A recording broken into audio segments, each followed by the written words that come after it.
नमस्कार, मैं हूं आपके साथ अली मतर। अपना बिहार की शुरुआत बड़ी खबर से करते हैं। बीजेपी आज उम्मीदवारों की पहली लिस्ट जारी कर सकती है। इस सिलसिले में दिल्ली में पार्टी की बैठक चल रही है। वहीं एनडीए ने बिहार में सीट बंटवारे का ऐलान नहीं किया है, लेकिन संभावित सीटों की पूरी लिस्ट न्यूज 18 के पास है। इसके मुताबिक बीजेपी के पास आरा, सारण, महाराजगंज, पूर्वी चंपारण, पश्चिमी चंपारण, उजियारपुर, पाटलिपुत्र, मधुबनी, बेगूसराय, अररिया, मुजफ्फरपुर, पटना साहिब, सासाराम, बक्सर, दरभंगा, शिवहर और औरंगाबाद की सीटें संभावित हैं। वहीं जेडीयू के पास गया, सुपौल, मधेपुरा, किशनगंज, भागलपुर, कटिहार, पूर्णिया, सीतामढ़ी, वाल्मीकि नगर, सीवान, गोपालगंज, काराकाट, नालंदा, मुंगेर, झंझारपुर और जहानाबाद हैं। जबकि लोजपा के पास हाजीपुर, जमुई, नवादा, खगड़िया, वैशाली और समस्तीपुर हैं।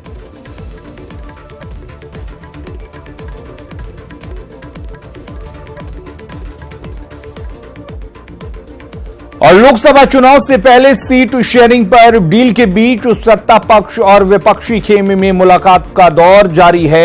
अपनी अपनी सियासी गोटियां फिट करने में नेता जुट गए हैं।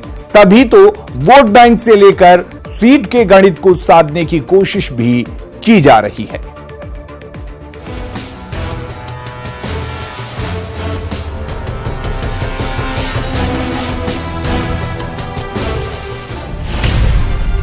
नीतीश मंजू मुलाकात के मायने क्या? रमई को लालू ने बैरंग क्यों लौटाया? क्या है सियासी दलों का गुणागणित? पटना में मुख्यमंत्री नीतीश कुमार से अचानक मुलाकात करने पहुंची पूर्व मंत्री मंजू वर्मा। आखिर क्यों? जमानत पर बाहर आने के बाद सीएम आवास पर हुई इस मीटिंग के मायने क्या हैं? इसका जवाब तो मंजू वर्मा ही दे सकती हैं, लेकिन कैमरे पर कुछ भी नहीं कहा। मौसम चुनाव का है। एनडीए के सहयोगी रहे उपेंद्र कुशवाहा अब साथ नहीं रहे। विपक्षी दलों के साथ महागठबंधन का हिस्सा बन चुके हैं कुशवाहा। तो क्या कुशवाहा वोटर को साधने की कोशिश नीतीश कर रहे हैं? एमएलए हैं, अगर हमको जानकारी नहीं है तो उसमें जाने में तो कोई रोक है नहीं। क्या उनको लेकर के भी कोई तैयारी चल रही है चुनाव लड़ने की, चुनाव आने की? अरे नहीं, ये सब कोई सी बात नहीं। नीतीश के करीबी आरसीपी भले ही साफ लहजे में इस मुलाकात की वजह ना बताएं, लेकिन विपक्षी पार्टियां मंजू वर्मा की नीतीश से मुलाकात पर तंज जरूर कस रहे हैं और इसे राजनीति को आपराधिक संरक्षण से भी जोड़ रहे हैं। जिनको आर्म्स एक्ट में पकड़ा गया और मुजफ्फरपुर शेल्टर होम के चलते मंत्री पद छोड़ना पड़ा, जेल में गई, केस मुकदमा हुआ, और आज अगर नीतीश जी उनसे मिलते हैं तो कहीं न कहीं राजनीतिक संरक्षण और संलिप्तता दोनों बात प्रमाणित होती है। बतावे ना उनका प्रवक्ता लोग और सुशील मोदी ये ज्यादा बाएं बाएं बाएं बाएं बोलते रहते कुछ तो वो न जवाब दें या बतावे जी क्या है। जे जेल से निकली या चली आई इनके यहाँ साफ सुथरी हो गई। हम लोग के लोग पर आरोप लगे तो हम लोग का लोग खराब हो गया, उनसे बतियाना भी खराब है। वैसे मुलाकातों का ये दौर पटना से रांची तक जारी रहा। आरजेडी अध्यक्ष लालू प्रसाद से मिलने पहुंचे बिहार के पूर्व मंत्री रमई राम को बैरंग लौटा दिया गया। घंटों इंतजार के बावजूद रिम्स में एडमिट लालू ने रमई से मिलने से साफ मना कर दिया। ऐसे में हाजीपुर सीट से टिकट पाने की रमई की उम्मीदों को झटका लग सकता है। हालांकि आस अभी भी बाकी है। रांची होते जाए सीधे दिल्ली जाए, बात बराबर है। राजनीति जो है झारखंड से जुड़ा हुआ है बिहार का, इससे हल होने की संभावना नहीं है।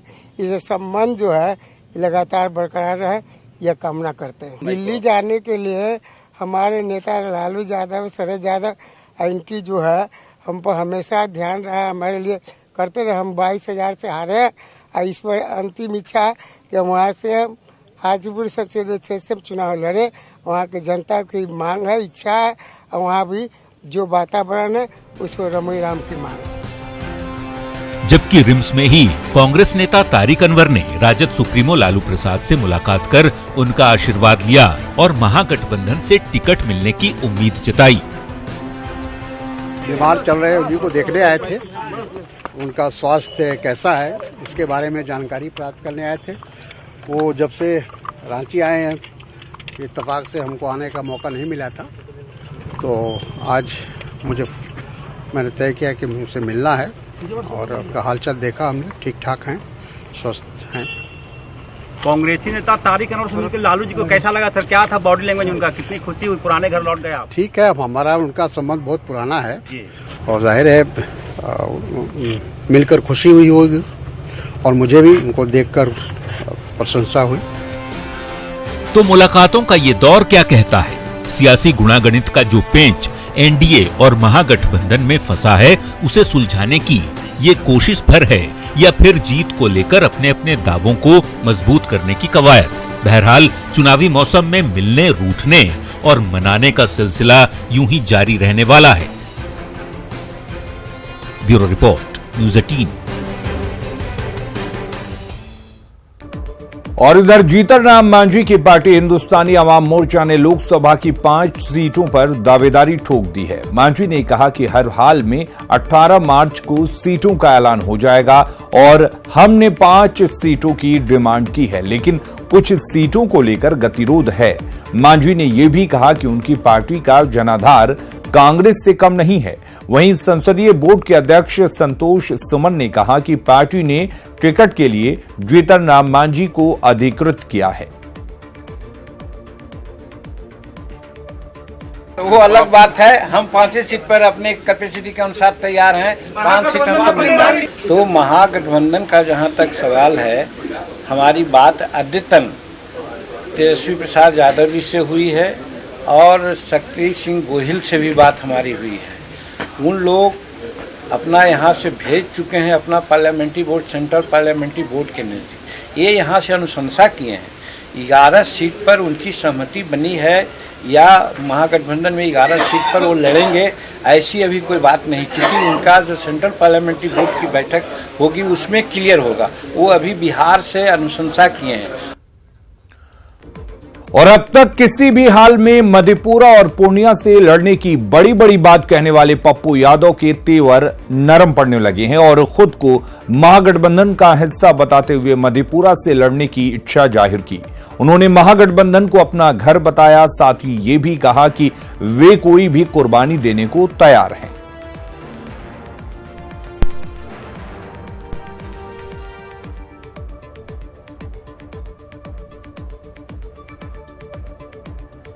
कांग्रेस ये तो गठबंधन को तय करना है ना कि पप्पू यादव का, लेकिन मैंने स्पष्ट कहा है कि मैं सीटिंग उम्मीदवार हूं, मुझे मधेपुरा से ही गठबंधन का हिस्सा माना जाए। शरद यादव जी बड़े नेता हैं, बड़े लीडर हैं, देश के किसी हिस्से से लड़ सकते हैं, किसी क्षेत्र से लड़ सकते हैं। पप्पू यादव ने मजदूरी की है, एक सेवक के रूप में काम किया है। मैंने रिश्ता बनाया है हर फैमिली से, मुझे मेरे घर से बाहर नहीं किया जाए। मैं तो स्पष्ट कहा कि कांग्रेस यदि मेरे साथ खड़ी होगी तो कोई भी युद्ध लड़ने को तैयार। देश हित में कोई भी कुर्बानी पप्पू यादव और हमारी पार्टी देने को तैयार है। और इधर असदुद्दीन ओवैसी सीमांचल में अपनी सियासी जमीन तलाशने की कोशिश में जुटे हैं। कुछ सीटों पर एआईएमआईएम के उम्मीदवार मुकाबले में उतर सकते हैं, हालांकि कांग्रेस और जेडीयू उसे सांप्रदायिक करार दे रहे हैं।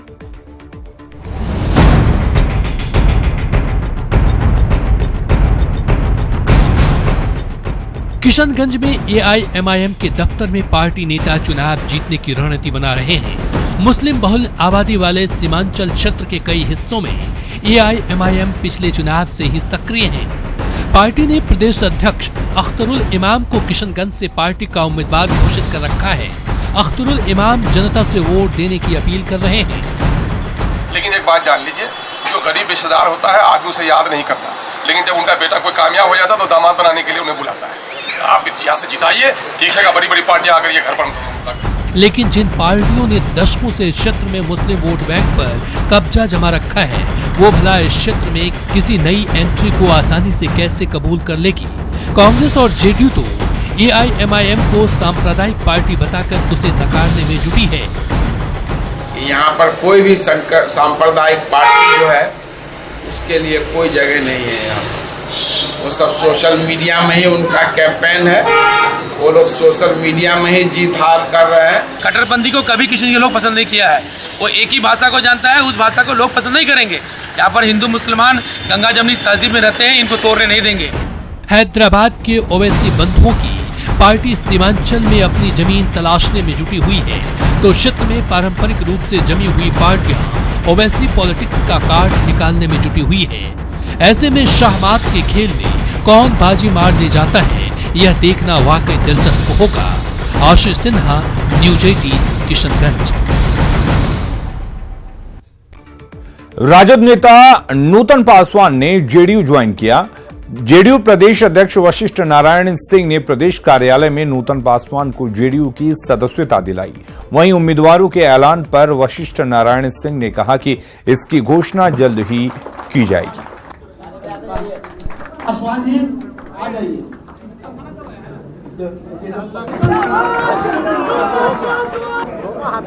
दिल्ली जा रहे हैं, क्या वहीं पे घोषणा होगी क्या? देखिए, तीनों पार्टी के राष्ट्रीय अध्यक्ष वहाँ रह रहे हैं और सीएम का कई व्यस्तता रहती है, दिल्ली से भी विकास की बातें हैं और घोषणा के विषय में हम लोग कह सकते हैं कि वहाँ से घोषणा हो जाए। दिल्ली से ही घोषणा होगी? दिल्ली से नहीं, दिल्ली से कह नहीं सकते हैं, इसकी शीघ्र घोषणा की जाए। तो न्यूज 18 बिहार झारखंड के खास कार्यक्रम रंग बरसी की तस्वीरें देख रहे थे और इसकी हर एक झलक हम लगातार आपको दिखाते रहेंगे। फिलहाल एक बार फिर से खबरों का रुख कर लेते हैं। बिहार एसटीएफ को बड़ी कामयाबी हासिल हुई है। वैशाली के दियारा में इंटर स्टेट सोना लुटेरा गैंग का सरगना मनीष सिंह समेत 3 अपराधी ढेर कर दिए गए। इस सफलता से पुलिस महकमे में उत्साह चरम पर है। मारा गया कुख्यात सोना लुटेरा मनीष। वैशाली के दियारा में 3 बदमाश ढेर। एसटीएफ ने मुठभेड़ में बदमाशों को मार गिराया। वैशाली में बिहार एसटीएफ को बड़ी कामयाबी मिली है। महनार के हसनपुर दियारा में घंटों चले मुठभेड़ के बाद 3 कुख्यात अपराधी ढेर कर दिए गए, जिसमें कुख्यात मनीष सिंह भी शामिल है, जो अंतर्राज्यीय सोना लूट गिरोह का सरगना था। मुठभेड़ में मनीष के 2 साथियों को भी सुरक्षा बलों ने मार गिराया, जबकि 3 अपराधियों को गिरफ्तार किया गया है। बदमाशों के पास से 2 AK-47 और पिस्टल भी बरामद किए गए हैं। मनीष सिंह गैंग पश्चिम बंगाल के अलावा राजस्थान में सोना लूटने का काम करता था। ये रात से ऑपरेशन चला, पुलिस को यहाँ काफी रेकी करनी पड़ी है और रेकी करने के बाद ये एक बड़ी सफलता है पुलिस के लिए कि पुलिस यहाँ पहुंच करके 3 अपराधियों को यहाँ पे मार गिराया है। वहीं उनके पास से 2 हथियार, अत्याधुनिक हथियार जिसे AK-47 कहा जा रहा है, तो वो पकड़ा गया है। उसके अलावा 3 अपराधियों को पुलिस ने जिंदा भी पकड़ा है। हालांकि अभी पुलिस जो है पूरे मामले की तहकीकात कर रही है। डीजीपी खुद घटनाक्रम पर नजर बनाए हुए थे। पुलिस फोर्स के साथ ही FSL की टीम भी घटना स्थल पर मौजूद रही। एडीजी मुख्यालय कुंदन कृष्णन ने वैशाली एनकाउंटर की जानकारी दी। मनीष सिंह, सुबोध सिंह एक कुख्यात सोना लुटेरा था, उसका राइट हैंड हुआ करता था। तो उसी के गिरोह से एसटीएफ की मुठभेड़ हुई है, जिसमें उस गिरोह के 3 कुख्यात अपराधकर्मी मारे गए हैं, जिसमें मनीष सिंह भी मारा गया है और 3 अन्य पकड़े गए हैं, जिसमें से 2 आदमी भी वांछित थे कई कांडों में। वहीं वैशाली में एसटीएफ को मिली कामयाबी से उत्साहित बिहार पुलिस एसोसिएशन ने इसे पुलिस के बढ़ते मनोबल का परिणाम बताया है। साथ ही ऑपरेशन में शामिल पुलिसकर्मियों को राष्ट्रपति पुरस्कार से सम्मानित करने की मांग की है। जो भी पुलिसकर्मी इसमें शामिल है, निश्चित तौर पर उनको राष्ट्रपति वीरता पदक से नवाजा जाए। और ये बताना चाह रहे हैं कि बिहार पुलिस आज के डेट में पुलिस मुख्यालय हो, जिला हो, एक बेहतर तालमेल है और पुलिस का मोराल हाई है। बहरहाल सोना लूट के इस बड़े गैंग के खात्मे के साथ ही पुलिस को अपराध के खिलाफ बड़ी सफलता जरूर हाथ लगी है। उम्मीद की जानी चाहिए कि ऐसे ऑपरेशन से प्रदेश में चल रहे अपराधियों के अन्य गिरोहों पर भी पुलिस का शिकंजा कस सकेगा। वैशाली से राजीव मोहन के साथ संजय कुमार, न्यूज 18 पटना। कैमूर में आपसी विवाद में 3 लोगों को मौत के घाट उतार दिया गया, जबकि 4 गंभीर रूप से जख्मी हैं। घटना बड़की कीर गांव की है। बताया जा रहा है कि विवाद छेड़खानी को लेकर हुआ। 9 मार्च को बड़की कीर गांव के लोग हरला गांव में बारात लेकर गए थे, जहां बाराती पक्ष के पंकज शाह ने अपने साथियों के साथ लड़कियों से छेड़खानी की थी, जिसके बाद लड़की पक्ष के लोगों ने पंकज शाह और उसके साथियों की पिटाई की थी। आज जब लड़की पक्ष के लोग कलेवा लेकर बड़की कीर गांव पहुंचे तो पंकज ने फायरिंग शुरू कर दी, जिसमें 3 लोगों की मौत हो गई। घटना के बाद गांव में पुलिस कैंप कर रही है।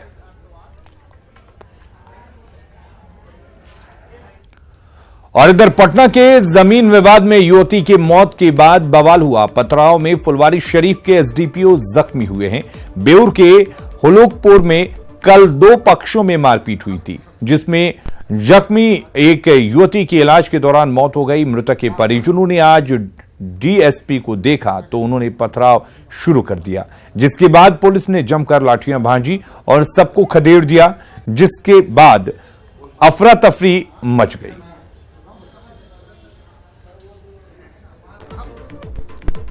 सुपौल पुलिस ने अपराधियों को सजा दिलाने का पूरा मन बना लिया है, ताकि आने वाले समय में अपराध के बारे में सोचने से पहले उसकी सजा का ख्याल भी अपराधियों के जहन में आ जाए, जिसका नतीजा है कि महज 1 साल में 62 कांडों में 136 दोषियों को सजा का ऐलान हो चुका है। एसपी मृत्युंजय कुमार चौधरी ने बताया कि अपराधियों को सजा दिलाना पुलिस की पहली प्राथमिकता है, जिसके तहत जघन्य आपराधिक मामलों में स्पीडी ट्रायल के तहत सजा दिलाने का काम किया जा रहा है।